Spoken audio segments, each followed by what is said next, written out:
We are now joined by our second place finisher, Martin Truex Jr., driver of the 19 Series 7 Toyota. See if we have any questions queued up. We're going to start with questions here. We're going to go to Bob Pockris.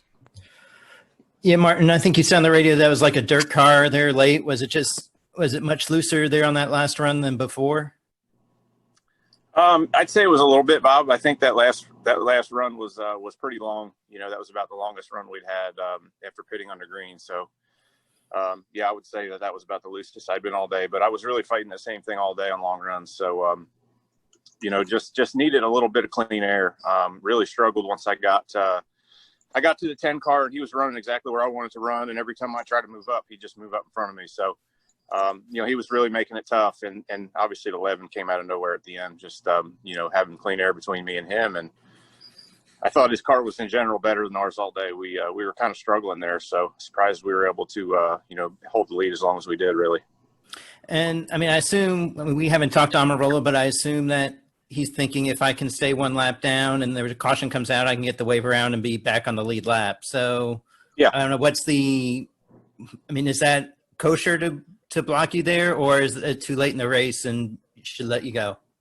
You know, when he's holding me up clearly and you know, the second place guy's catching me, obviously, you know, I'm sure he was getting that info, and I was fine with him, you know, running where he wanted to run, which was, you know, pinned on the white line on the bottom. And then, you know, I had a problem with every time I try to move up, he'd just drive up the racetrack in front of me. So it's not really cool to do to the leader when second's catching him. And, you know, I think it's kind of shitty, to be honest. Thank you. Next, we're going to go to Jeff Gluck. Yeah, Martin, how do you feel like the 750 package handled? Could you tell a pretty decent difference between this year and last year? Oh yeah, for sure. I mean, it just was, it was way slicker, way slower. You know, obviously we've run this kind of package here before, so it was similar, I think, to years past. But you know, the tire I felt like that we had today was quite a bit different than what we've run here. So I definitely felt the tire lacked some grip. It was really slick, and you know, a lot of guys were loose and sliding around. So I think we seen that earlier in the Xfinity race, and you know, I thought our race was similar. Just you know, a lot of guys being pretty loose out there. Next, we're going to go to Jordan Bianchi. Two questions, Martin. First question is, going into the playoffs this year, you've got fewer playoff points than you have had in recent years. Have you thought about that much at all and how that's going to affect you guys?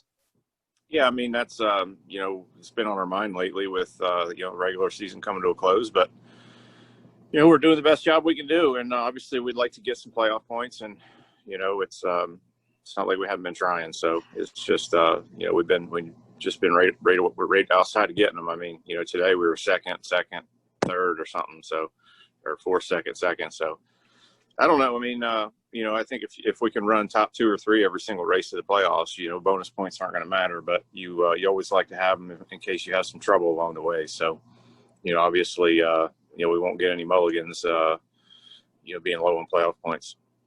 Second question is, you guys are running really well. The wins aren't there necessarily, but even though you guys aren't winning, do you feel like you guys are kind of replicating what you guys have done in years past performance-wise? Yeah, I think we are. I mean, I think we're close. You know, you got to be consistent. You got to be, you know, top 2 or 3 every week to, you know, consider yourself one of the guys that's going to make the Final Four. So, you know, from that standpoint, yeah, we're right there. But, you know, I definitely think we can find a little bit more, and you know, we can definitely still be a little bit better. And, you know, certainly no practice has been a challenge, and I think James has done a great job of dealing with that in his first year. And, you know, the past, I guess, 7 races, I think we've been second or third every one of them. So, you know, that's something to be proud of. And you know, I feel like the best car a few times along the way. Certainly today we didn't, but you know, we were right there. So as long as we can, we keep doing what we're doing, you know, the wins are going to come, no question. Thank you. You're welcome. Next, we're going to go to Dustin Albino. Yeah, Martin, right off that, it's 6 top 3s in the last 6 races. Is it frustrating to be so close and not get the victories, or what's the thought process?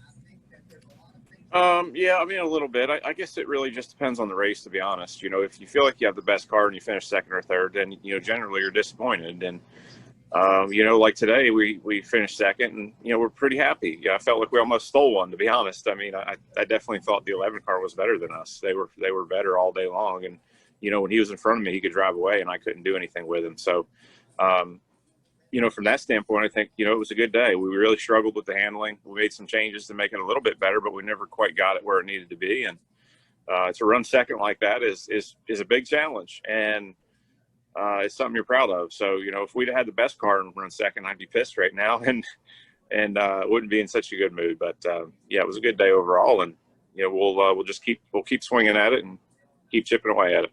Thank you. You're welcome.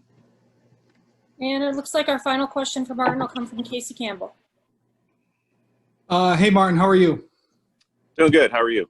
Doing pretty good. How do you think the choose cone worked in the race number 2? This is the second time you guys have done with that.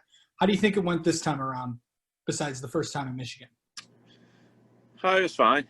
I don't think it changes the race in a huge way. I just think, it gives you opportunities to make a decision to try to, help yourself on restarts. So I think it's all good. And, I'm sure that as long as, they don't have any big issues with lineups and things and everybody's doing it right, I think we'll continue to do it. So I thought it was fine. Do you like the shorter race today and then coming back tomorrow? How do you like these double headers so far this season? I know this is the third, but so far, how do you think they've been working out for the series?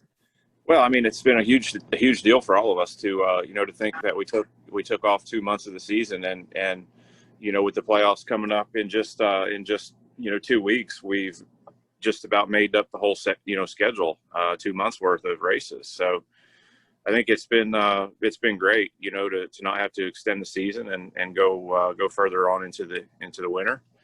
And, just hats off to everyone. It's not easy, I don't think, to, prepare cars and turn them around for 2 or 3 races a week and double headers and all that. So the teams have